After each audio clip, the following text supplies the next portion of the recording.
Il y en a quelques-uns parmi vous que je n'ai pas salués, donc je le fais maintenant et puis je le ferai peut-être plus concrètement tout à l'heure si vous partez pas trop vite. Voilà. Tout à l'heure on chantait ta bonté court après moi. Alors j'essayais de visualiser ce que ça pouvait donner. Vous voyez la bonté qui est en train de courir derrière vous, derrière toi. Bon, si elle court, c'est parce qu'elle voudrait t'attraper, mais manifestement tu cours vite, donc elle a du mal. Je le dis en souriant, mais je crois que parfois il faut qu'on s'arrête, puis qu'on se laisse attraper par la bonté de Dieu. S'arrêter pour se laisser attraper par la bonté de Dieu. Peut-être c'est ce qu'on pourrait faire ce matin. S'arrêter, vraiment se laisser attraper par la bonté de Dieu. Un peu, je sais pas comment dire, baisser les armes, être un peu tranquille, et puis se dire, voilà Seigneur, je suis à l'arrêt. Je voudrais t'écouter, je voudrais me laisser attraper par toi, me laisser bénir, parce que Dieu veut nous bénir, Dieu veut nous faire du bien. Il ne peut pas avoir d'autres pensées que celle-là, parce qu'il a tout accompli, Jésus a tout accompli pour nous donner le meilleur.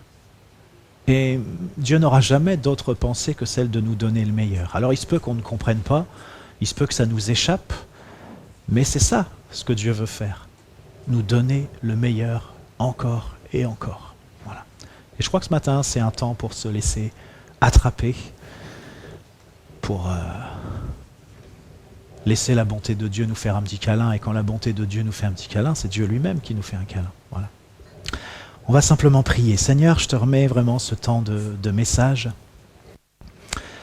Je prie, Seigneur, que nos cœurs à chacun, le mien, celui de mes frères et sœurs, Seigneur, quel que soit l'âge, même les enfants, les plus aînés, Seigneur, je prie que nos cœurs soient ouverts maintenant, pour recevoir quelque chose de toi, pour recevoir quelque chose de vivifiant, de rafraîchissant, quelque chose de nouveau, quelque chose qui vient du ciel, qui a le parfum du ciel, et quelque chose qui nous permet de découvrir ce que nous n'avons pas découvert, quelque chose qui nous permet de marcher là où nous n'avons pas encore marché.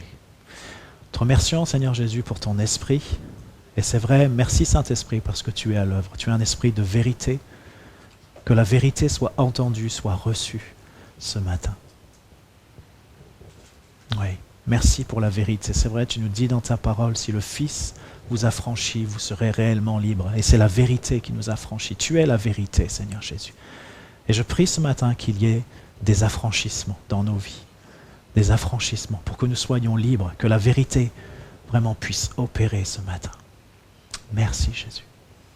Merci Jésus. Vous savez, on prie souvent pour connaître la volonté de Dieu. C'est notre prière, Seigneur, fais-moi connaître ta volonté, je veux faire ta volonté. On demande même que Dieu puisse nous parler, qu'il puisse nous révéler sa volonté pour que nous puissions la faire. Et c'est juste, voilà une attitude qui est juste, de demander à Dieu quelle est sa volonté pour pouvoir accomplir sa volonté. Mais essayez d'imaginer qu'à un moment, dans votre échange avec Dieu, voilà, vous priez, Seigneur, fais-moi connaître ta volonté, parle-moi, que je sache ce que je dois faire. Et imaginez que la réponse de Dieu, eh bien, ce soit « Que veux-tu ? Que veux-tu ? Que veux-tu, Guillaume ? Que veux-tu, Laetitia ? Que veux-tu, Grace ? Que veux-tu, Richard ?» Imaginez que ce soit ça la réponse de Dieu. On prie pour connaître sa volonté, et à un moment, il y a quelque chose qui se passe, c'est comme si les choses étaient inversées. Ce n'est plus nous qui demandons à Dieu quelle est sa volonté, mais c'est Dieu qui nous demande ce qu'on veut. Que veux-tu ? C'est une question importante. Vous voyez, dans les évangiles, plusieurs fois, on voit que Jésus pose cette question. Il y a des gens qui s'approchent de lui, ou des gens avec qui il est en contact, et puis il leur dit « Que veux-tu » ? Il demande par exemple à l'aveugle, il lui dit « Mais que veux-tu que je fasse pour toi ? Qu'est-ce que tu veux que je te fasse ?» Ça pouvait sembler évident. Mais non, Jésus prend la peine de poser la question. Peut-être il y a des choses que tu te dis, mais c'est évident. Mais non, Jésus prend la peine de te poser la question. Que veux-tu ? C'est une question importante. Je vous propose que chacun d'entre nous, on puisse poser cette question à nos voisins de la part du Seigneur. Vous avez 2 voisins, pour que chacun puisse entendre pour lui-même cette question. Que veux-tu de la part de Dieu ? Alors, je vous laisse faire avec vos voisins. Si vous n'avez pas de voisins, retournez-vous. Il y a un pasteur qui est tout seul là-bas, voilà. À l'arrière, on se pose la question aussi, que veux-tu ? Que veux-tu, Josette ? Que veux-tu, Olga ? Bonne question. Esther 5, verset 3. Alors soyez pas surpris, les versets vont pas être affichés aujourd'hui. Voilà, on fait différemment, il n'y aura pas beaucoup de versets. Je voudrais que vous soyez attentifs aux mots, et pas en les lisant, mais en les écoutant. Esther 5, verset 3, le roi lui dit, donc dit à Esther, « Que veux-tu, reine Esther, et quelle est ta requête ? Quand ce serait jusqu'à la moitié du royaume, elle te sera donnée. Que veux-tu, reine Esther ?» Et c'est une formulation qu'on retrouve à plusieurs endroits dans la parole. Cette question, que veux-tu ? Et là, Esther, eh bien, elle a une démarche réfléchie, c'est intentionnel. Elle se présente devant le roi, elle prend un risque, parce que ça fait un moment que le roi ne l'a pas appelée. Et puis elle risque sa vie en allant devant le roi. Si jamais le roi ne lui fait pas bon accueil, eh bien, ça va être compliqué. Mais lorsque le roi la reçoit, eh bien, le roi lui dit, « Mais Esther, que veux-tu ? Que veux-tu ? Quelle est ta requête ?» Et le roi va jusqu'à lui dire, « Mais la moitié du royaume, tu demandes ça, eh bien tu peux avoir la moitié du royaume. » J'imagine que le roi connaissait un peu Esther. C'est pour ça que peut-être qu'il a utilisé cette formule. Il s'est dit, Esther ne va pas me demander la moitié de mon royaume. Je dis ça, j'en sais rien. Mais en tout cas, le roi connaissait Esther. Il y avait une relation qui était suffisamment proche, il la connaissait suffisamment pour savoir que si elle se présentait devant lui, si elle avait une requête à formuler, eh bien c'était important, il était prêt à l'écouter. Que veux-tu ? Que veux-tu ? Alors oui, comme il connaissait Esther, il savait certainement qu'elle n'allait pas lui demander n'importe quoi. Et j'ai envie de dire, comme Dieu nous connaît, eh bien il sait que nous n'allons pas demander n'importe quoi. Peut-être pour le dire autrement, pour faire écho à ce que j'ai pu partager mardi à ceux qui étaient là, c'est pas tellement une question « que veux-tu » qui s'adresse à notre vieil homme, à notre chair. C'est plutôt une question qui s'adresse à notre homme nouveau. Peut-être que Dieu ne va pas se comporter avec quelqu'un qui commence sa vie chrétienne, peut-être qu'il ne va pas comme ça lui demander « que veux-tu » directement. Mais au bout d'un moment dans ta marche, que tu as appris à connaître la parole, que tu as appris à connaître Dieu, que tu as marché avec Dieu, et que Jésus est construit en toi, eh bien, la relation peut passer sur un autre plan. Et le Seigneur nous demande, que veux-tu ? Que veux-tu ? Vous savez, c'est une question qui est particulièrement déstabilisante si on y réfléchit un peu. Parce que nous, on ne connaît pas l'avenir. Moi, quand le Seigneur me pose cette question, je dis, Seigneur, mais comment pourrais-je te répondre ? Je ne connais pas l'avenir. Comment pourrais-je te répondre ? Je ne sais pas ce qui est le mieux. Toi, tu le sais. Moi, je n'ai que des informations partielles. Comment est-ce que je pourrais dire comme ça, voilà, je veux ça, et puis que tu pourrais me l'obtenir ? Vous voyez, ce qui se passe, c'est que tout d'un coup, il y a un déplacement qui s'opère. Il ne s'agit plus de savoir quelle est la volonté de Dieu, mais Dieu lui-même nous demande « que veux-tu » ou Jésus lui-même nous demande « que veux-tu » Il y a quelque chose de déstabilisant. Mais j'aimerais attirer votre attention sur une chose, c'est que je crois que bien souvent, on se fait une fausse idée de la souveraineté de Dieu. Parce qu'on se dit, voilà, Dieu est souverain, il a tout dans ses mains, sa volonté est parfaite, il révèle sa volonté s'accomplit, etc., etc. Mais j'aimerais attirer votre attention sur le fait que Dieu est tellement souverain. Il est tellement souverain qu'il est capable d'intégrer notre marche dans sa souveraineté. Notre marche, c'est-à-dire nos erreurs, nos faux pas. Vous savez qu'on est en train d'apprendre à régner. L'Église est en train d'apprendre à régner avec Christ. On est dans un apprentissage. Une des choses qui détermine un apprentissage, c'est le nombre d'erreurs qu'on fait. Vous savez, à l'école, voilà, on a tout un parcours, on apprend tout un tas de choses, mais qu'est-ce que font les élèves à l'école ? Eh bien, ils se trompent. Alors, il y en a qui le supportent plus ou moins bien. Mais si on ne se trompait jamais, si les élèves ne se trompaient jamais, ça voudrait tout simplement dire qu'ils n'ont pas besoin d'aller à l'école, parce qu'ils savent tout. Mais ils ont besoin d'aller à l'école, ils ont besoin d'apprendre. À l'église, c'est pareil, on a besoin d'apprendre. C'est un processus, donc ça veut dire qu'on va se tromper.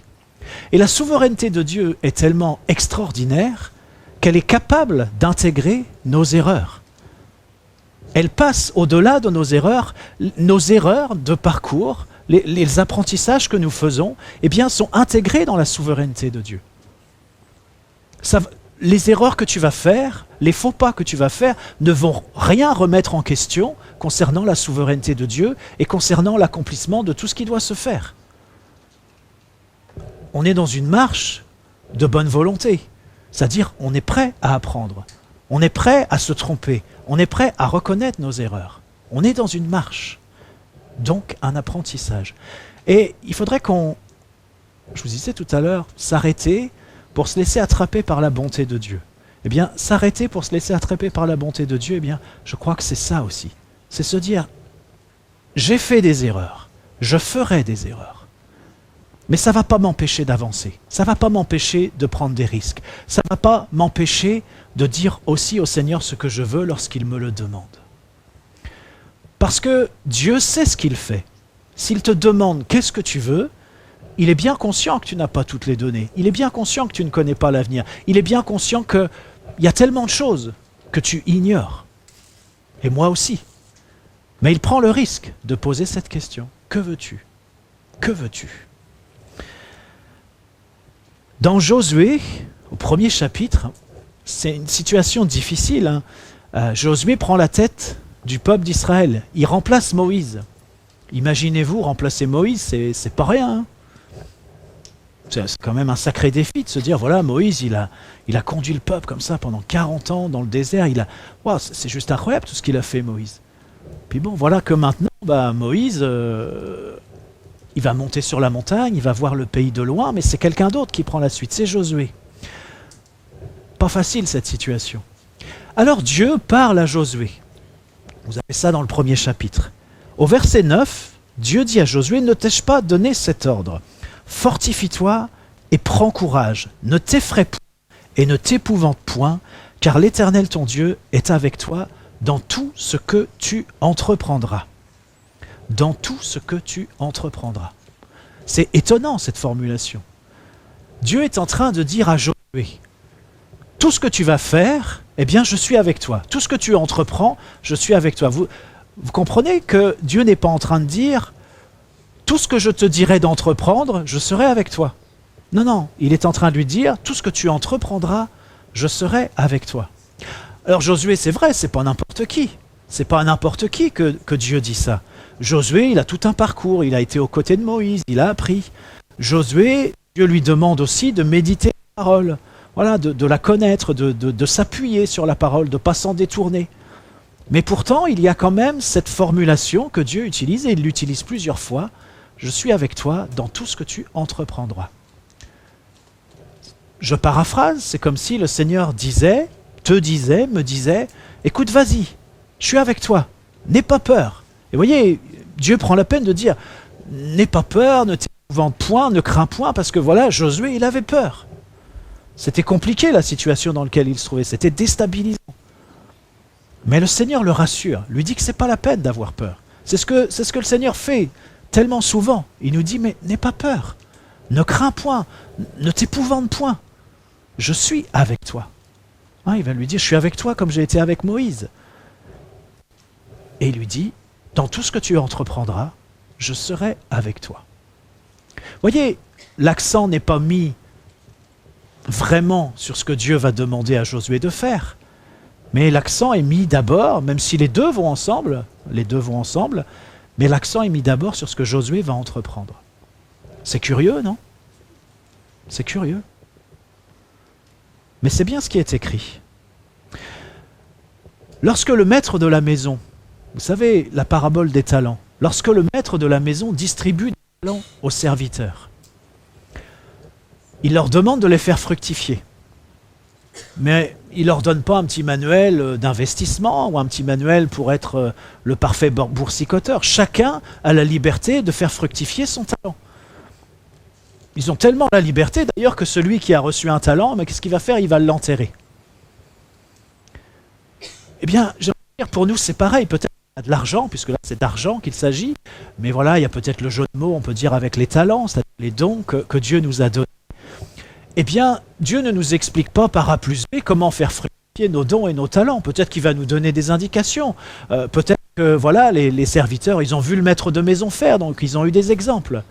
Mais voilà, ils ont une liberté pour pouvoir agir dans le sens de ce qu'il leur est demandé. C'est intéressant. Est-ce que nous, on ne serait pas plutôt ressemblant à celui qui a un talent et qui va l'enterrer? Mais vous savez, on se dit ça on enterre notre talent en se disant, en faisant ce genre de prière, Seigneur, quelle est ta volonté? Qu'est-ce que tu veux que je fasse? Comment veux-tu que je fasse? Ce genre de prière qui font qu'on ne fait rien. Parce que Dieu nous a déjà donné quelque chose, il nous a donné des indications, il nous a donné un modèle, et nous voudrions encore quelque chose de plus, alors que nous sommes dans notre part, dans ce qui nous revient. Quand le maître de maison revient, il ne dit pas alors comment tu as fait pour faire fructifier. Alors peut-être on peut se dire, voilà, c'est une parabole, il y a des détails qu'on n'a pas, mais voilà, ce n'est pas un interrogatoire pour savoir comment tu as fait pour faire fructifier. C'est un interrogatoire, si je puis dire, pour connaître le résultat. Je ne suis pas en train de vous dire qu'on peut faire n'importe quoi et n'importe comment. Mais je voudrais attirer votre attention que nous avons à nous déterminer nous-mêmes. Dieu nous donne un cadre, Dieu nous donne un certain nombre de choses, Dieu nous donne des modèles, Dieu nous donne sa parole, Dieu nous donne beaucoup de choses. Mais après, c'est à nous que revient le fait d'aller de l'avant avec ce qu'il nous a donné. Hier, on était dans la voiture avec Naomi et puis avec Gloria. On est allé au trait, on voulait peut-être acheter quelque chose. Et sur le trajet du retour, Gloria pose une question. Elle pose une question à sa maman. À la maîtresse d'école, c'est pour ça qu'elle pose des questions. Qu'est-ce que Gloria demande? Elle commence à demander, mais qu'est-ce que ça veut dire sur la route quand il y a des petits pointillés? Vous savez, les lignes. Alors Naomi commence une grande explication, c'est comme ça que font les maîtresses d'école, sur les lignes blanches, les pointillés, etc. Et puis à un moment, Naomi dit à Gloria, tu vois, les lignes blanches, les lignes continues, eh bien c'est comme si c'était un mur. Peut-être pour ceux qui ont étudié le code il n'y a pas si longtemps, ou qui sont en train de le faire, effectivement c'est ce qu'on dit. On dit voilà, la ligne blanche c'est un mur. Effectivement, voilà, ça nous indique qu'on ne doit pas passer cette ligne blanche. Et en moi-même, je me dis, mais ça n'a rien à voir avec Naomi ou avec Gloria, c'est plutôt le Seigneur qui m'interpelle. C'est comme si une voix à l'intérieur de moi me dit, mais non, c'est pas un mur, c'est une ligne. C'est pas un mur, c'est une ligne. C'est pas tout à fait la même chose, un mur et une ligne. Parce que vous savez comme moi, pour tous ceux qui conduisent, si à chaque fois que vous avez franchi une ligne continue, c'était vraiment un mur, vous auriez souvent changé de voiture. Parce que parfois il y a un obstacle, voilà, il faut bien hop. Parfois on est devant un véhicule qui est très lent, alors voilà, normalement il faudrait attendre. Je vous en informe, mais voilà, on passe quand même, on se dit bon, j'y vois assez, voilà. Il y a tellement de raisons qui font que on roule sur la ligne continue. Mais c'est pas un mur, la preuve qu'on arrive à rouler dessus. Et alors, je vous dis ça parce que je me suis dit, mais est-ce que ça serait pas un peu pareil dans nos vies? Il y a tout un tas de lignes blanches dans nos vies qui sont là. Elles ont leur importance. C'est des repères. Voilà, elles ont leur importance. Mais voilà que ces lignes blanches, on commence à considérer que c'est des murs. Vous voyez ce qui se passe? C'est qu'on est emmuré. Il y a des lignes blanches partout et on est emmuré. On a considéré que ces lignes blanches, qui certes ont leur importance, qui certes ne doivent pas être franchies n'importe comment, mais ne sont pas des murs. Ce ne sont pas des murs. Vous voyez? Et il y a beaucoup de choses comme ça dans nos vies qu'on estime être des choses infranchissables, alors que c'est simplement des repères pour nous aider, pour nous aiguiller, pour nous montrer, pour nous enseigner. Mais ce ne sont pas des murs, ce sont juste des lignes. Et je prie ce matin pour que dans nos vies, le Seigneur nous montre toutes les fois où nous avons considéré des lignes comme des murs. Parce que certes, les lignes sont importantes. Le jour où vous passez le permis, vaut mieux pas la franchir, la ligne. Ça ne va pas le faire. Mais après, dans certaines circonstances, je ne peux pas dire que je vous conseille de le faire, mais vous allez le faire. Moi, je l'ai fait. On l'a tous fait. Tous ceux qui conduisent, vous l'avez fait, c'est sûr. Est-ce qu'il y a quelqu'un qui conduit qui pourrait me dire « Moi, j'ai jamais franchi une ligne blanche ». Je ne le crois pas. Je ne le crois pas. Voyez, les lignes blanches ont vraiment leur raison d'être. Et c'est important qu'on respecte. Mais ce n'est pas un absolu. C'est pas un absolu. Il peut y avoir des circonstances, voilà, il faut passer sur la ligne. Il y a quelque chose d'autre à découvrir, il y a un obstacle, il y a quelque chose de différent qui doit se faire. On n'est pas dans quelque chose qui est stéréotypé. Voyez ? Et j'ai envie de vous dire que Dieu nous appelle à marcher sur un chemin nouveau, c'est ce qu'on dit. Alors bien sûr, le chemin nouveau, il est nouveau pour nous, hein. Il n'est pas nouveau pour Dieu. Mais il est nouveau pour nous. Je voudrais vous dire d'ailleurs que, bon, j'ai 48 ans, je ne sais pas si c'est jeune ou si c'est vieux, je vous laisse, voyez pour vous-même, j'ai mon avis sur la question. Mais en tout cas, je remarque une chose, c'est que la manière dont je comprenais la parole il y a 20 ans, et la manière dont je la comprends aujourd'hui, c'est pas pareil. Ça s'est approfondi, il y a des choses qui se sont éclairées. J'ai même réalisé qu'il y a des choses sur lesquelles je me trompais. Vous voyez, ce qui est important, certes, on doit absolument respecter la parole. C'est notre balise, c'est notre boussole. Pour le coup, j'ai envie de vous dire, la parole, c'est pas une ligne blanche, c'est un mur.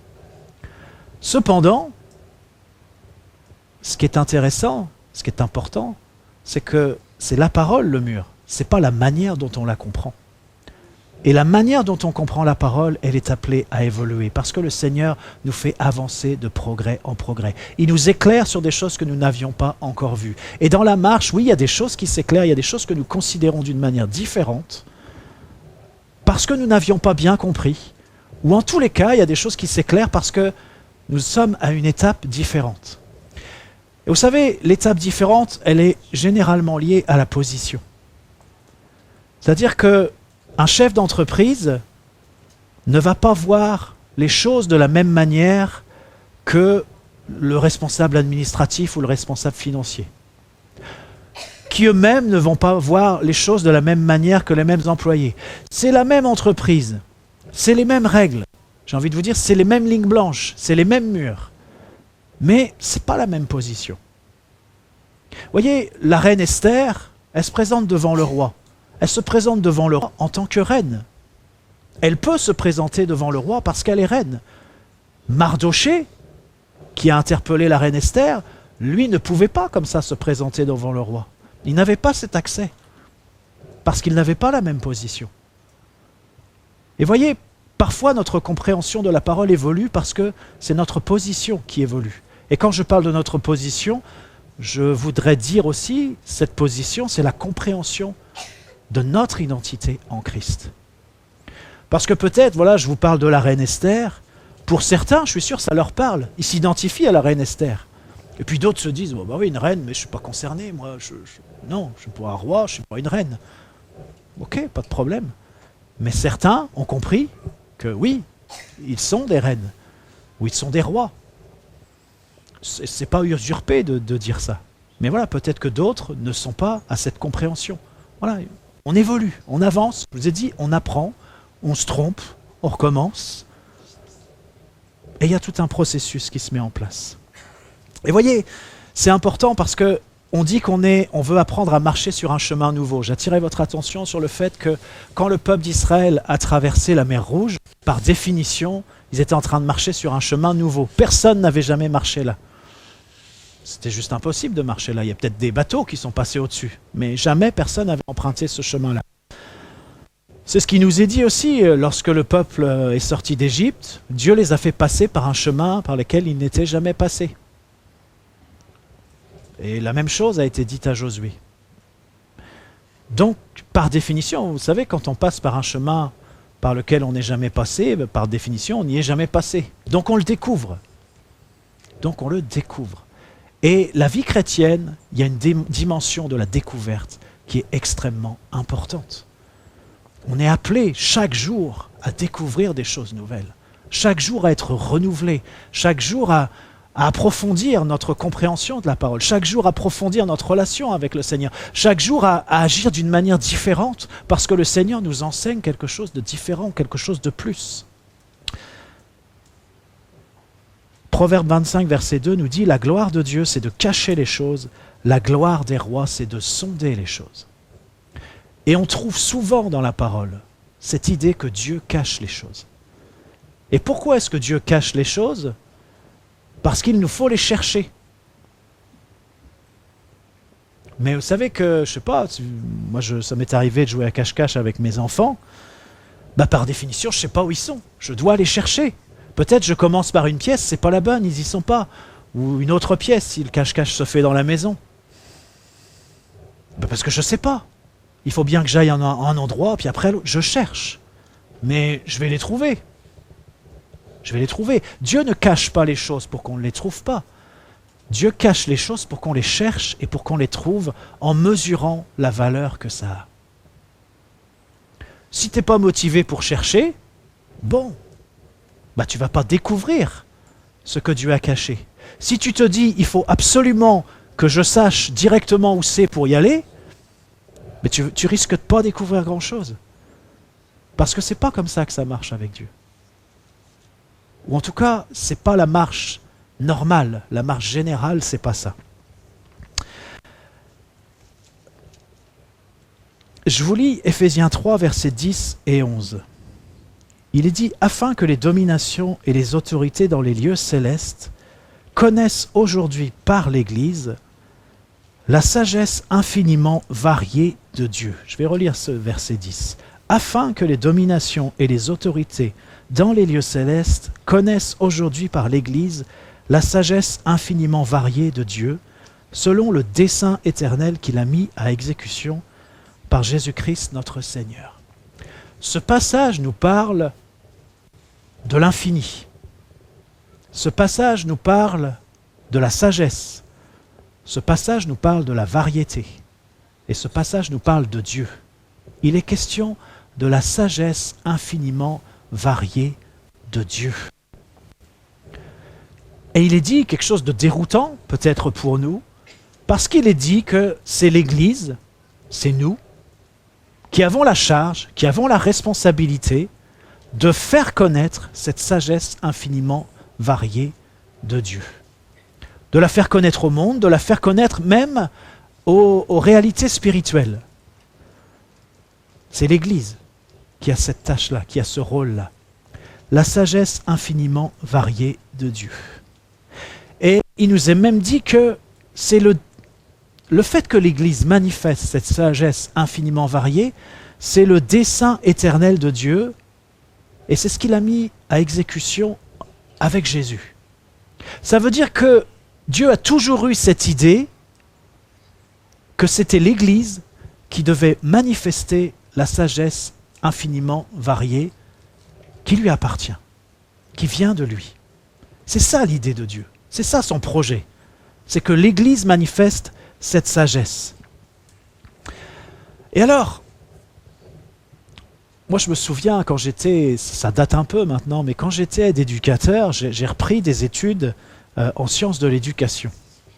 Et à l'époque, peut-être certains vont s'en souvenir, les plus aînés, mais à l'époque où il y avait Rachel aussi qui était dans l'église, qui a eu la même démarche que moi, qui a repris donc des études en sciences de l'éducation. Bon, voilà, c'est un peu bizarre des fois de reprendre des études quand on travaille, donc je travaillais, elle travaillait, et puis en même temps je prenais des études. Je me souviens qu'au début, on était en licence tous les deux, en licence de sciences de l'éducation, et puis on avait un devoir à faire. Moi j'ai fait le devoir, je pensais m'en être à peu près bien sorti. Et puis, voilà, on faisait route ensemble, on avait l'occasion d'échanger assez souvent, et puis on a échangé nos devoirs. Je lui ai fait lire le mien, et j'ai lu le sien. Quand j'ai lu le sien, je me suis dit, voilà, elle va se ramasser. C'est pas ça qu'on a demandé. Ça va pas marcher. Voilà ce que je me suis dit. Mais je n'ai pas eu l'audace de lui dire comme ça. Je lui ai rien dit. Sauf que, quand on nous a rendu les copies, j'avais une bonne note, elle avait la même note que moi. Je me suis dit, mais comment est-ce possible? Comment est-ce possible? Et voyez, il y a quelque chose d'assez particulier, c'est que moi j'avais fait des études de droit, donc j'étais assez rigoureux, assez carré, enfin voilà, c'était ma manière de faire. C'était pas trop mal, j'avais une bonne note. Rachel, elle avait fait des études de sciences naturelles, et c'était plus ouvert, plus libre dans la manière de raisonner, moins construit. Mais sa manière de faire était tout aussi bonne que la mienne. Elles étaient vraiment différentes, au point où moi j'ai cru qu'elle aurait une mauvaise note. Peut-être qu'elle a cru aussi que j'aurais une mauvaise note, je ne sais pas. Mais c'est intéressant. Et ce cursus que j'ai fait donc en licence de sciences de l'éducation, eh bien, on était tous des personnes qui travaillaient.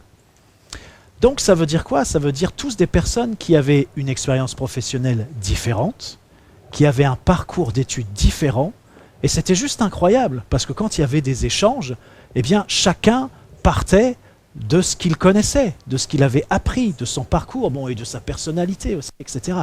Et alors ça faisait une qualité d'échange qui était impressionnante, parce qu'on n'était pas du tout dans un formatage où chacun avait suivi le même parcours. Et là je me disais, ah ouais, ben ça a été pour moi un peu une révélation. Je me suis dit, oh là là, il y a beaucoup de manières quand même de penser sur une même question. Il y a beaucoup de manières de faire différentes pour un même énoncé. Et puis, après, vous savez, je suis CPE. Alors les CPE, c'est un peu la même chose. Parce que quand on passe le concours, eh bien, chacun a un parcours différent. Alors oui, bien sûr, les CPE ont des points communs, mais ils ont aussi des différences.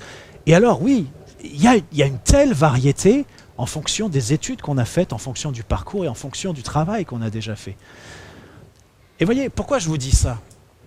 Parce que la parole nous parle de la sagesse infiniment variée de Dieu.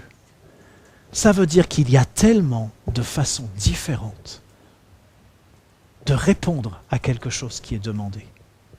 Tellement de façons différentes. Il y a tellement de manières différentes aussi de réfléchir et de raisonner. Tellement. Et voyez, là il est question de sagesse infiniment variée. Où est la variété? Où est la variété dans ta vie? Où est la variété dans ta famille? Où est la variété dans l'Église? Elle est où cette richesse, cette variété? Cette sagesse infiniment variée que chacun devrait manifester en fonction de son parcours, en fonction de qui il est, etc. Vous savez, avec la sagesse, et c'est pour ça aussi qu'il est question de variété, avec la sagesse, il y a la créativité. Les deux fonctionnent ensemble, la sagesse et la créativité. Et nous sommes tous créatifs, de manière différente. Et de toute façon, si on ne l'était pas, vous savez que Dieu nous dit dans sa parole qu'il faut, si on a l'impression qu'on manque de sagesse, on en manque, donc on peut demander, eh bien, il suffit de demander et on va recevoir. Donc si tu as l'impression que tu manques de sagesse, que tu manques de créativité, tu peux demander. Dieu va te donner. Et c'est tellement important que chacun puisse manifester eh bien, ce que Dieu lui a donné avec sa sensibilité, avec sa manière de voir les choses. Nous sommes tous différents. Vous savez, c'est extraordinaire de penser que Dieu, il a une relation personnelle avec des millions de chrétiens. On pourrait même dire des milliards. Il n'y en a pas un pareil. Mais Dieu est capable d'avoir une relation avec des milliards de personnes différentes. Nous, on ne peut pas. Hein. Déjà, s'il y a quelques dizaines, c'est déjà compliqué. Mais pas de problème pour Dieu. Ça veut dire quoi? Ça veut dire que Dieu a cette ouverture, cette capacité d'établir une relation avec des gens qui sont tellement différents, qui sont de différents pays, qui sont de différentes cultures, qui sont des parcours différents, différentes périodes de l'histoire. C'est incroyable ce que Dieu est capable de faire. C'est incroyable la variété. La variété, la sagesse, la multiplicité des facettes de la sagesse, la multiplicité des facettes de la créativité. C'est juste extraordinaire. Et je voudrais nous inviter chacun à considérer cela. Parce que, encore une fois, de quoi parle-t-on? Nous parlons du dessein éternel de Dieu qu'il a mis à exécution en Christ. Je le redis, nous parlons du dessein éternel de Dieu qu'il a mis à exécution en Jésus-Christ. Et ce dessein éternel, c'est que l'Église manifeste la sagesse infiniment variée de Dieu. Qu'elle la manifeste partout. On pourrait se dire, mais pourquoi est-ce que Dieu ne fait pas ça lui-même? Voilà, c'est sa sagesse, il est infini, voilà, la variété, il connaît. Pourquoi il ne fait pas ça lui-même? J'ai envie de vous dire, je n'ai pas la réponse. Mais ce n'est pas le sujet. Parce que le sujet, c'est que Dieu a décidé que c'est l'Église qui manifeste ça. Donc c'est l'Église, c'est notre part, c'est notre responsabilité. Et encore une fois, pour faire écho à ce que j'ai pu dire mardi, eh bien, on se brime, on se bloque, on s'empêche, on brime, on empêche, on bride notre homme nouveau. Et je disais mardi, je ne vais pas rentrer dans des grandes explications, voilà, ceux qui n'étaient pas là, interrogeons-nous les uns les autres. Vous savez, s'interroger les uns les autres, c'est très important. Parce que quand tu interroges ton frère ou ta sœur, déjà, eh bien, tu te renseignes sur ce qui s'est passé. S'il y a des choses qui sont importantes, eh bien, on va pouvoir te les communiquer. Mais c'est important encore pour la personne qui va te les communiquer. Parce que c'est une grâce, un privilège de pouvoir expliquer aux autres ce qu'on a entendu ou ce qu'on a compris. Parce que c'est une manière de rendre les choses pratiques et c'est une manière de les intégrer encore davantage. Donc, lorsque tu demandes à ton frère ou ta sœur, qu'est-ce qui s'est passé quand j'étais pas là, qu'est-ce qui a été dit, qu'est-ce qu'il faudrait retenir, puis je vous conseille de demander à plusieurs personnes. Ne faites pas le tour de tout le monde, mais à 2-3 personnes, comme ça vous avez un éventail plus important. Eh bien, parce que encore une fois, on est tellement différents, tellement variés que voilà, on va voir les choses d'une manière différente, on va s'attarder sur des choses qui sont différentes. Mais tu rends service à la personne à qui tu demandes ça. Moi, vous me rendez service ce matin, vous m'écoutez. Ben voilà, je peux vous partager des choses, mais en même temps que je vous les partage, eh bien, elles s'enracinent encore plus profondément en moi. Parce que je vous les partage, parce que j'ai fait l'effort de les travailler, j'ai fait l'effort de relever ça devant Dieu, de me mettre à son écoute, de me dire comment je vais faire pour expliquer tout ça, etc. Mais vous voyez, c'est pas Dieu qui vient directement vous parler ce matin. J'essaie de vous communiquer quelque chose qu'il m'a mis sur le cœur. C'est ce qu'on essaye tous de faire, voilà, dans des cadres différents, mais c'est de ça qu'il s'agit. Alors, encore une fois, il faut qu'on libère notre homme nouveau, pour le dire comme ça, qu'on arrête. J'ai employé cette formule, forcément, qui est un peu provocatrice, mais j'ai dit mardi qu'au lieu de crucifier le vieil homme, eh bien, on crucifiait l'homme nouveau. Du coup, forcément, ça a tout un tas de conséquences sur la manière dont la chair se manifeste et la manière dont nous sommes rendus incapables de vivre la vie de l'esprit, de marcher par l'esprit. Et voilà, je ne redis pas tout ce que j'ai dit, mais c'est aussi de ça dont je parle ce matin, même si je le fais d'une manière différente. Daniel 1, verset 20, « Sur tous les objets qui réclamaient de la sagesse et de l'intelligence et sur lesquels le roi les interrogeait, donc Daniel et ses amis, il les trouvait 10 fois supérieurs à tous les magiciens et astrologues qui étaient dans tout son royaume. » Vous entendez ça ?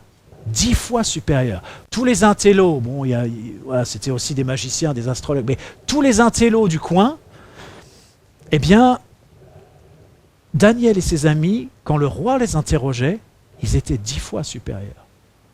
10 fois supérieurs. C'est extraordinaire, ça. Vous ne trouvez pas ? Mais nous avons l'Esprit de Dieu. J'ai envie de vous dire, cet esprit qui est 10 fois supérieur. Nous avons l'Esprit de Dieu pour manifester la sagesse de Dieu. Cette sagesse, encore une fois, infiniment variée, parce qu'on voit que Daniel et ses amis étaient interrogés sur tout un tas de choses.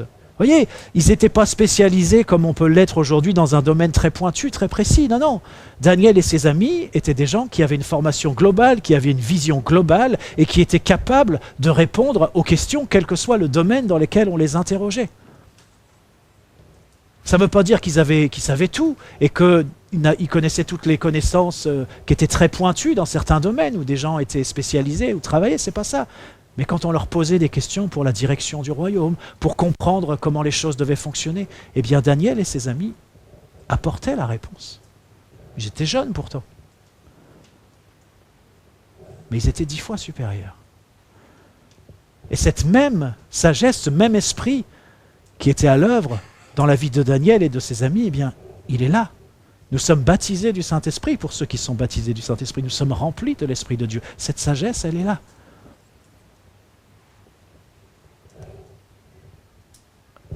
Est-ce qu'on ne pourrait pas manifester cette sagesse ? Que le monde sache qu'il y a une sagesse 10 fois supérieure. Comme la sagesse que manifestaient Daniel et ses amis. Et alors, je réfléchissais, vous voyez, il y a quelque chose qui m'interpellait, c'est la question de l'excellence. L'excellence et le perfectionnisme. On en parlait un petit peu avec Naomi ici aussi hier. C'est deux choses qui sont proches. Mais il y a une chose qui est bonne, c'est l'excellence, et il y a une chose qui est mauvaise, c'est le perfectionnisme. Alors je voudrais essayer de vous expliquer. Je vais vous donner 2 exemples. Le premier exemple, c'est l'exemple de David, qui danse de toute sa force devant l'Éternel. Ça, c'est l'excellence. David qui danse de toute sa force devant l'Éternel. Mais lorsque Michal le voit, sa femme, eh bien, elle le méprise. Elle dit, mais voilà, tu te comportes comme si tu étais un moins que rien. Faut pas faire ça, t'es roi quand même. Vous voyez, Michal, elle avait une vision de ce que devait être un roi, de ce que devait être une famille royale et de comment on devait se comporter. Il fallait être nickel chrome, il fallait être parfait. Ça, c'était la vision de Michal. Elle était perfectionniste. Mais David, non, il n'était pas du tout comme ça. David dansait de toute sa force devant l'Éternel. Ça veut dire quoi? Ça veut dire que, j'ai envie de le dire comme ça, il donnait le meilleur de lui-même, mais il y avait aussi une dimension de foi, et il y avait cette dimension de la passion. Ça, c'est l'excellence. C'est pas la perfection. Je vous donne un autre exemple. Marthe et Marie. Marie est au pied de Jésus. Elle ne perd aucune de ses paroles. Ça, c'est l'excellence. Marthe, elle s'occupe de faire en sorte que tout soit bien, elle prépare le repas, etc. Ça, c'est la perfection. Pourquoi? Parce que, vous voyez, c'est un peu surprenant. Parce que on pourrait se dire, bah quand même, c'est bien ce que fait Marthe. Je vais vous dire, oui, c'est bien de préparer le repas. Je veux dire, c'est tout à fait utile, tout à fait nécessaire. Mais elle le fait d'une manière qui n'est pas.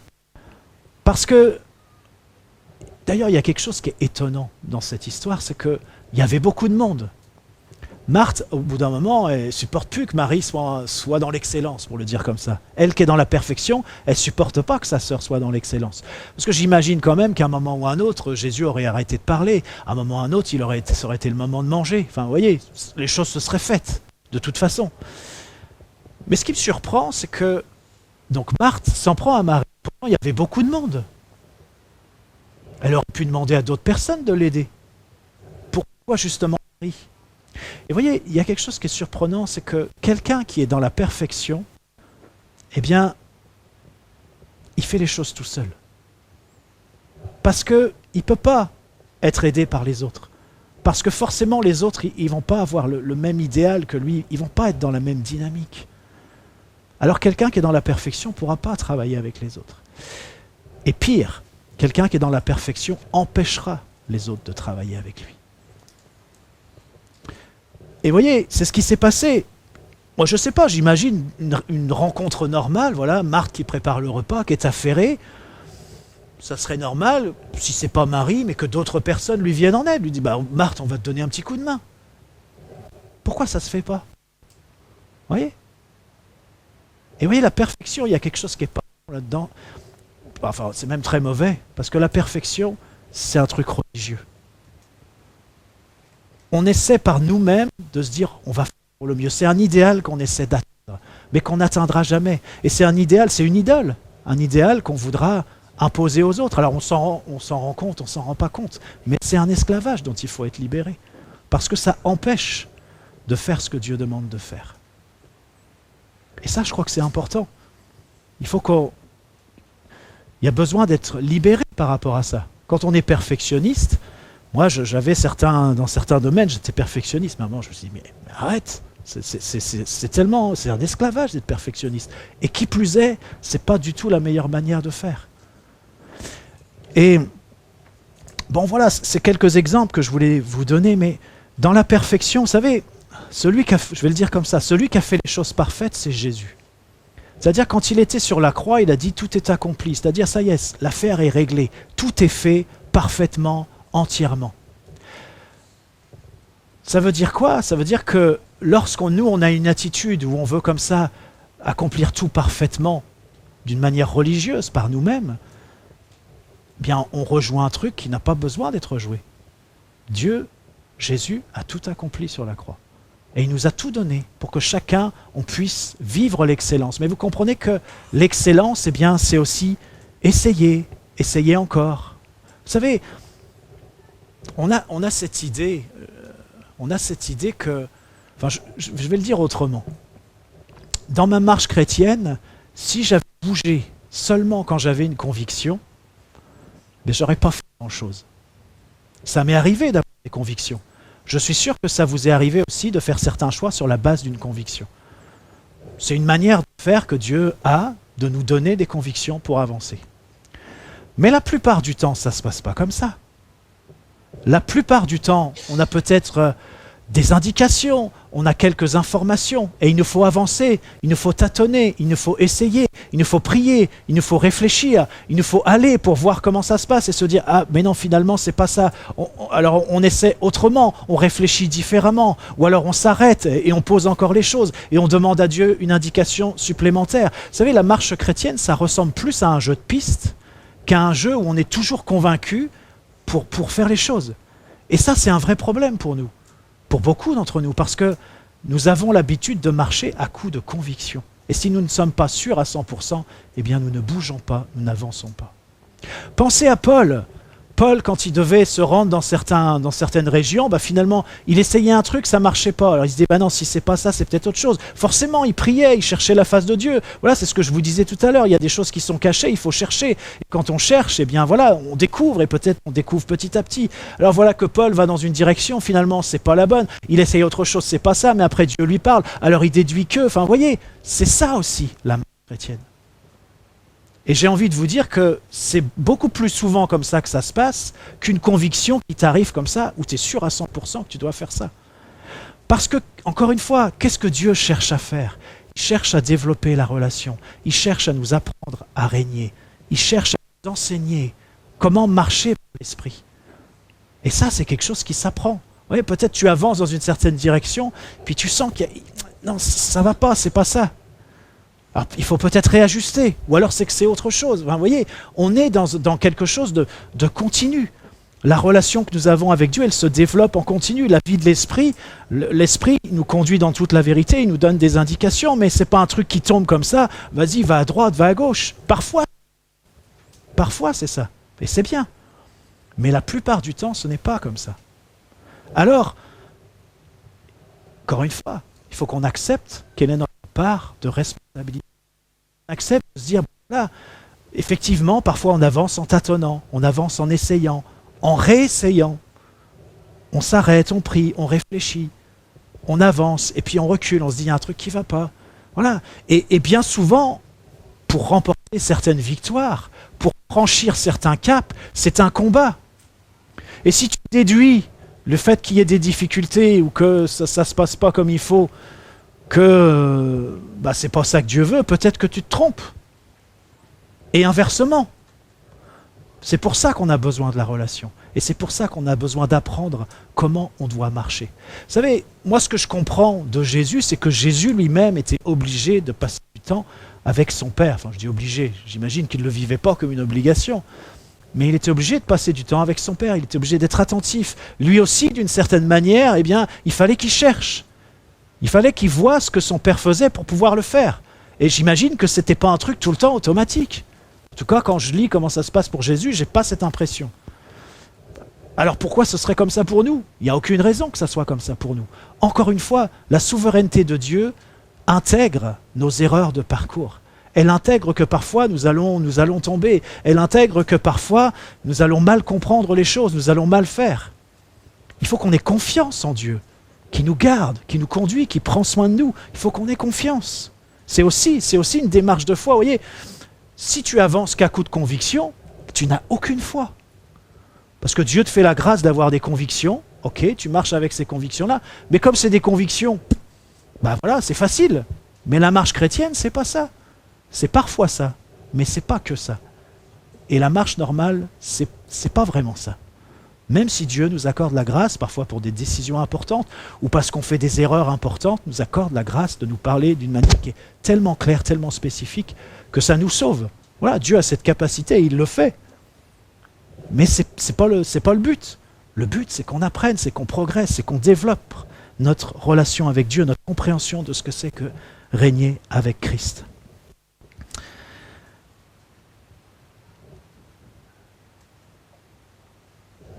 Moi, ce que j'ai envie de faire ce matin, c'est d'ouvrir une fenêtre. Alors, vous voyez, je pensais, je me disais, oui, Là, on a des carreaux, mais on n'a pas de fenêtre. On n'a pas de fenêtre. Et pourquoi je voudrais ouvrir une fenêtre? Et j'ouvre une fenêtre, voilà. C'est pas une fenêtre, voilà, je vais pas faire un trou dans le carreau. Mais j'ouvre une fenêtre parce que cette fenêtre, eh bien, je voudrais qu'il y ait un air vivifiant qui puisse pénétrer. Un souffle nouveau, comme on a chanté tout à l'heure. Que vous puissiez sentir ce souffle nouveau, ce souffle de vie. Quelque chose qui ressuscite ou qui réveille des choses qui sont endormies en nous. Quelque chose qui nous emmène, qui nous entraîne dans une marche qui est différente. Et vous voyez, comme il y a une fenêtre ouverte, vous vous souvenez, pour ceux qui étaient là, que nous sommes aussi passés par une porte. On avait fait ça un mardi, on est passé donc par une porte qui est ouverte, et le Seigneur nous demandait de monter plus haut. Et puis on avait évoqué cette position qu'on a quand on monte plus haut. C'est notre position.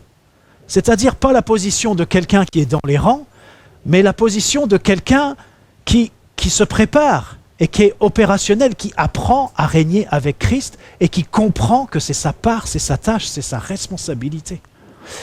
Et vous savez pourquoi c'est important d'ouvrir cette fenêtre? Parce que comme il y a une fenêtre ouverte et qu'il y a une porte ouverte, qu'est-ce que ça fait quand il y a une fenêtre ouverte et une porte ouverte? Ça fait des courants d'air. Ça fait des courants d'air. Et je prie qu'il y ait ce souffle qui se manifeste dans nos vies, ce souffle nouveau, ce souffle qui nous libère, ce souffle qui amène la créativité, qui fait que la sagesse infiniment variée de Dieu se manifeste au milieu de nous. Ce souffle qui fait que nous sommes prêts à nous remettre en marche, nous sommes prêts à prendre des risques, nous sommes prêts aussi à accepter de se tromper. Et nous sommes prêts à faire confiance à Dieu, à comprendre ce qu'est sa souveraineté et à vivre de cette souveraineté. Jean 20, versets 22 et 23. Après ces paroles, Jésus souffla sur eux et leur dit « Recevez le Saint-Esprit ». Je voudrais vous dire cette même chose ce matin. Recevez le Saint-Esprit. Recevez le Saint-Esprit, ce souffle nouveau, ce souffle de vie qui veut nous emmener à manifester quelque chose qui fait du bien.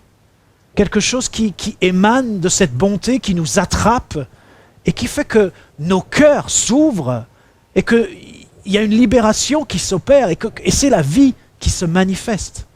Recevez le Saint-Esprit, comme a dit Jésus. Et juste après, qu'est-ce que dit Jésus? C'est déroutant. Il dit « Ceux à qui vous pardonnerez les péchés, ils leur seront pardonnés. Et ceux à qui vous les retiendrez, ils leur seront retenus. » Vous entendez ça? Au moment où Jésus souffle sur ses disciples, il leur dit « Recevez le Saint-Esprit ». Et après, il leur dit, ils ont dû se poser des questions après, hein. Peut-être qu'on va s'en poser aussi ce matin. Il leur dit, ceux à qui vous pardonnerez, je leur pardonnerai. Ceux à qui vous ne pardonnerez pas, je ne leur pardonnerai pas. Qu'est-ce que ça signifie? Ça signifie que cet esprit de créativité, cet esprit de sagesse, cet esprit de force, cet esprit de vérité, eh bien j'ai envie de vous dire, c'est aussi un esprit de responsabilité. Un esprit de responsabilité, un esprit, l'esprit de Dieu qui nous indique notre véritable position. Régner avec Christ, œuvrer avec lui. Vous voyez, au point où on déterminerait ensemble avec Dieu qui reçoit le pardon, qui ne le reçoit pas. Ça va jusque-là. C'est déroutant. Mais voilà que nous avons reçu l'Esprit de Dieu, nous le recevons encore. Il y a ce renouvellement de l'esprit. Mais prenons conscience que ce renouvellement de l'esprit nous emmène toujours dans une position qui correspond à régner avec Christ, qui correspond à arriver à la mesure de la stature parfaite de Christ. C'est de ça dont il s'agit. C'est ça que le Saint-Esprit fait. Donc c'est aussi un esprit de responsabilisation. Je ne dis pas ça pour qu'on mette la pression. Encore une fois, ce serait tout à fait contre-productif.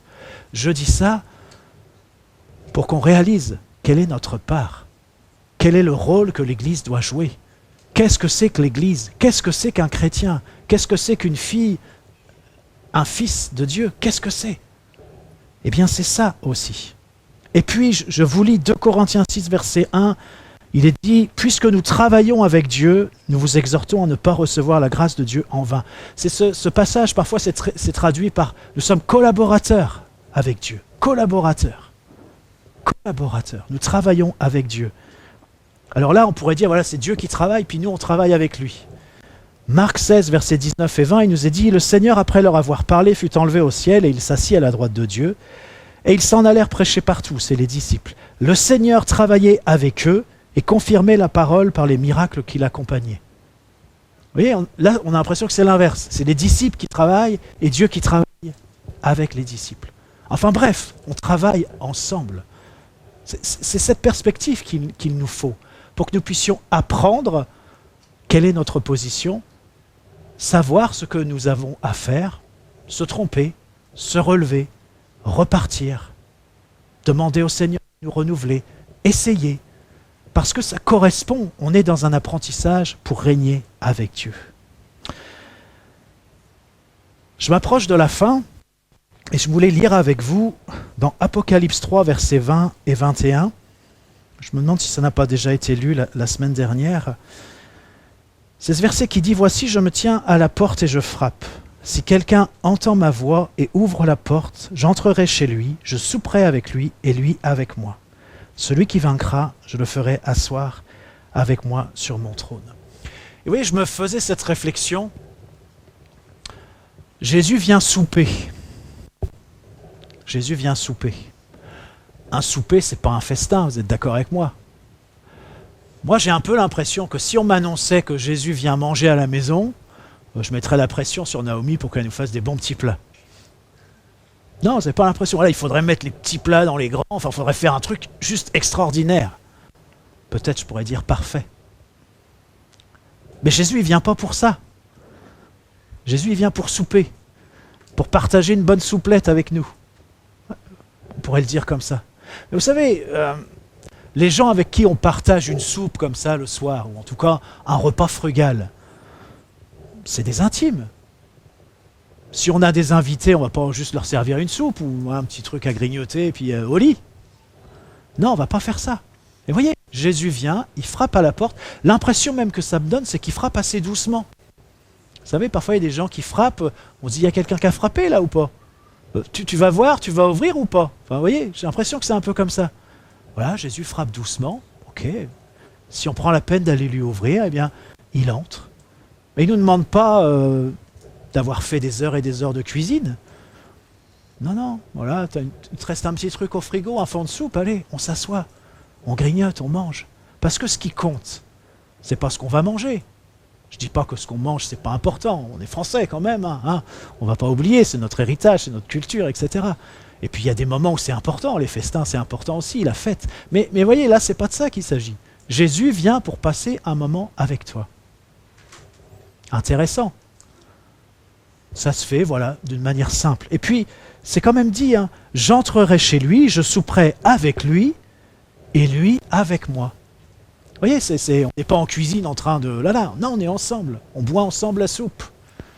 Et on partage. Et Jésus partage, il a des choses à nous dire. Et qu'est-ce qui est écrit juste après? Là encore, vous voyez, c'est parfois tellement important de regarder, certes un verset, mais qu'est-ce qu'il y a juste avant, qu'est-ce qu'il y a juste après? Quand on fait ça, on découvre des choses extraordinaires. Juste après, il est dit, « Celui qui vaincra, je le ferai asseoir avec moi sur mon trône. » Comprenez ce que ça veut dire? Ça veut dire que lorsqu'on est assis chez nous, autour de la table, avec Jésus, on est en train de partager un petit repas frugal, eh bien, c'est cette position-là qui détermine la position que nous aurons pour l'éternité. Assis avec Christ sur le trône. Et tout ça se joue dans l'intimité. Et je voudrais vous dire, il y a quelque chose qui me... J'allais dire qui m'attriste, mais je dirais même qui me fait mal. Et je ne sais pas ce que je vais vous dire là-dessus, mais je vais le relever quand même. C'est que bien souvent, le Seigneur nous interpelle et nous dit, mais prenez du temps avec moi, prenez du temps pour m'écouter, comme si on ne prenait pas assez de temps avec lui. Vous voyez, vous avez déjà entendu ça. On l'entend souvent. C'est quelque chose que Dieu nous dit souvent. Je ne sais pas comment vous prenez ça, mais voilà, ceux qui finalement s'arrêtent jamais dans leur semaine et puis prennent aucun temps avec Dieu, voilà, on comprend bien que le Seigneur dise ça. Ok, il faut que tu apprennes à te poser, à prendre du temps avec Dieu. Mais j'imagine que ce n'est pas le cas de la plupart d'entre nous. Alors moi, je sais pas, je suis pas un très grand prieur, mais ce que j'ai quand même appris dans ma vie chrétienne, dans le déroulé de ma vie chrétienne, c'est que la prière, méditer la parole, c'est pas seulement quelque chose qui se fait comme ça, où on bloque un moment, et puis on se dit, voilà, j'ai lu la Bible, j'ai prié. C'est plutôt une relation qu'on développe au quotidien. Euh, Bien sûr, l'un n'empêche pas l'autre, mais qu'est-ce que Dieu veut? C'est cette relation qui se développe au quotidien. Et j'ai envie de vous dire, peut-être, voilà, pour ceux qui prennent la peine de prendre du temps avec Dieu, qui prennent la peine de se dire, ben voilà, je vais écouter Dieu, Dieu m'interpelle, etc. Peut-être qu'il faut envisager d'une manière nouvelle les moments que vous passez avec Dieu. Faut pas se dire, voilà, je vais en faire plus. Non, non, c'est qu'il y a un truc qui va pas. Il y a un truc qui va pas. Il y a un truc religieux qui colle pas. Il faut qu'on... Vous savez, plus j'avance, ne soyez pas offensés, c'est pas du tout le but, mais plus je me rends compte que nous sommes très religieux. Et quand je dis nous, vous comprenez que je parle de moi aussi. Parce que je réalise que des fois j'ai des manières de penser ou des manières de faire, mais je me dis, mais Dieu me fait la grâce de voir, je me dis, mais Jérémie, mais qu'est-ce que c'est que ça? Et puis parfois je vous observe, et comme il y a des choses que j'ai vues chez moi, je les vois aussi chez vous. Je me dis, oh, c'est pas croyable ça, de penser comme ça, de parler comme ça, de réagir comme ça. Mais vous voyez, je vous en fais pas le reproche, et puis parce que je pense que Dieu ne nous en fait pas le reproche, mais Dieu nous interpelle à passer du temps avec lui. Et je voudrais vous inviter à passer du temps avec lui, essayez quelque chose de nouveau. Parce que manifestement, ce qu'on a fait jusque-là, ça ne convient pas vraiment. Mais encore une fois, c'est pas que Dieu nous dit, oh là là, ça va pas, tu pries pas, tu lis pas ta Bible, tu fais pas ci, tu fais pas ça. Non, non, c'est que Dieu, il veut établir une relation avec nous. Il veut souper avec nous. Il veut qu'on vive quelque chose ensemble. Il faut s'attacher à ça. Peut-être que la forme, il faut que tu la changes. Parce que Dieu, il veut te parler, c'est sûr. Dieu, il veut te montrer des choses, il veut te révéler ses secrets. Et voilà, il veut une relation avec toi qui est vivante, qui est dynamique, où il y a la variété, où il y a la sagesse qui est manifestée, il y a la créativité, tu as des idées, tu as cette sagesse 10 fois supérieure que tu manifestes dans ta vie. C'est évident que Dieu veut ça. Alors peut-être que si ce n'est pas ce que tu vis, ou si tu sens que tu n'es pas dans cette direction-là, arrête-toi, envisage les choses autrement. Parce que si tu persistes dans la manière que tu as déjà faite, qui n'a rien donné, ça ne va pas changer, ça ne va pas évoluer. Alors, je voudrais faire quelque chose de spécial, un petit peu. Mais avant, peut-être, je vous ai parlé de celui qui soupe avec Jésus, c'est celui qui est assis sur le trône. On a commencé avec Esther, vous savez, le roi qui dit « Ok, tu peux me demander la moitié du royaume, ça va, je te donne. » Mais là, Jésus, c'est pas seulement la moitié du royaume qu'il nous donne, c'est tout le royaume. Il me dit « Voilà, celui qui vaincra, on sera assis. » Enfin, là, il ne dit pas on sera assis ensemble. Il dit voilà, je ferai asseoir, enfin s'il le dit, voilà, je le ferai asseoir avec moi sur mon trône. On sera ensemble sur le trône. Et tout le royaume, eh bien, sera à nous, mais j'ai envie de vous dire, tout le royaume est à nous. Je voudrais faire quelque chose d'un peu spécial. Vous allez dire que je suis farfelu, mais ça ne me gêne pas. Tout à l'heure... Pasteur Gilles m'a demandé quel était le titre de mon message. Je n'ai pas su lui répondre.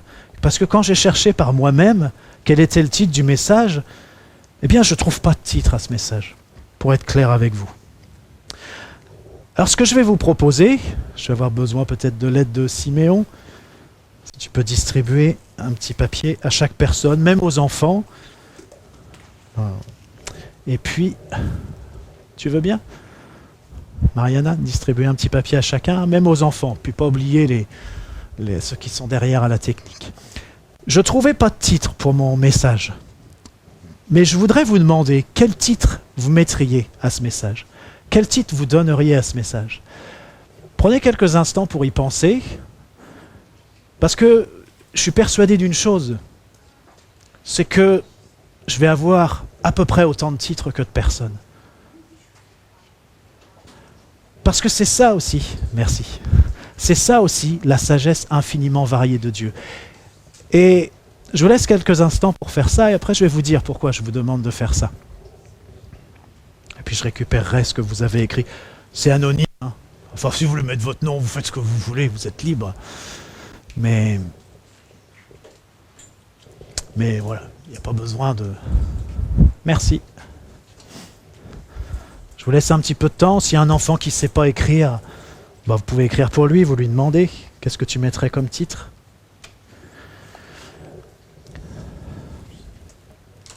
Et alors je m'engage à mettre comme titre un de vos titres. Voilà. J'aurai du choix. Peut-être ça sera difficile de choisir le titre du message.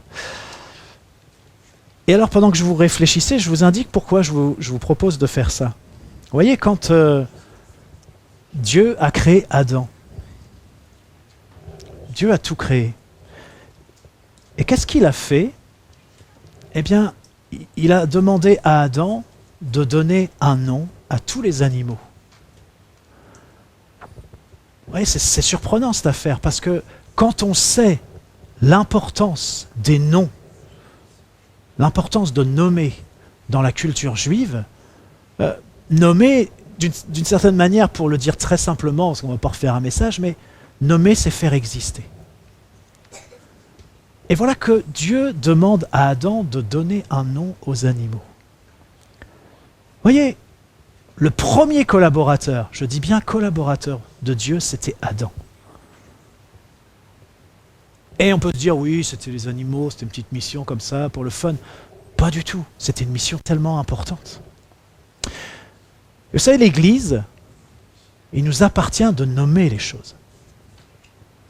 Il nous appartient de nommer pour dire ce qui est et pour dire ce que c'est. Il y a tellement de choses dans le monde qui mériteraient que l'Église dise ce que c'est. Dénoncer, détruire, c'est ce que fait le prophète. Le prophète met des mots pour détruire, mais pas seulement pour détruire, aussi pour construire. Et dans le royaume de Dieu, la parole, c'est tellement important. Tout a été fait par la parole. Bien sûr, si on ne fait que parler, il n'y a pas grand-chose qui se passe. Je vous l'ai dit tout à l'heure, il faut avancer. Il faut tâtonner. Mais j'aimerais vous dire à nouveau, ce ministère de la parole, il est tellement important. Nous sommes collaborateurs avec Dieu. Alors vous ne méprenez pas, je sais que vous n'êtes pas Adam, je sais que je ne suis pas Dieu, et je sais que mon message n'est pas un animal. Mais j'attire votre attention sur ce que Dieu nous demande, de nommer les choses, de dire ce que les choses sont. Et c'est ça, un des rôles de l'Église. Parce que lorsqu'on dit ce que les choses sont, eh bien, elles apparaissent dans leur vraie nature. Qu'elles soient bonnes ou qu'elles soient mauvaises. Et vous savez, on vit dans un monde qui change les mots, qui utilise des mots, qui fait on ne sait même plus de quoi on parle, on ne sait plus ce que ça veut dire. Mais l'Église doit parler. L'Église doit faire entendre la voix de Dieu. L'Église doit faire entendre cette sagesse infiniment variée. Nathan, est-ce que tu veux bien aller récupérer tous les titres? S'il y en a qu'on peut encore trouver, il vous reste un peu de temps. Et juste pour terminer, je voudrais vous montrer une photo. On est arrivé au moment de la photo. Et ça va être ma conclusion. Voyez. Et je me souviens que Graziella, c'était un mardi, il me semble, avait reçu cette vision d'un volcan qui entrait en éruption. Il y avait un bouchon, et puis ça entrait en éruption. Et je vous montre ça parce que je crois que c'est ce qui se passe en ce moment. Le volcan est en train d'entrer en éruption, et la lave va jaillir. Ça nous engage, mais on ne se met pas de pression avec ça. Au contraire, on redécouvre la simplicité de ce qu'est la marche avec Dieu. Et c'est à ça que je voudrais vous inviter ce matin. Seigneur Jésus, on te remercie pour ta parole. On te remercie pour l'action de ton esprit, Seigneur, dans la vie des uns et des autres. Merci, tu es celui qui affranchit.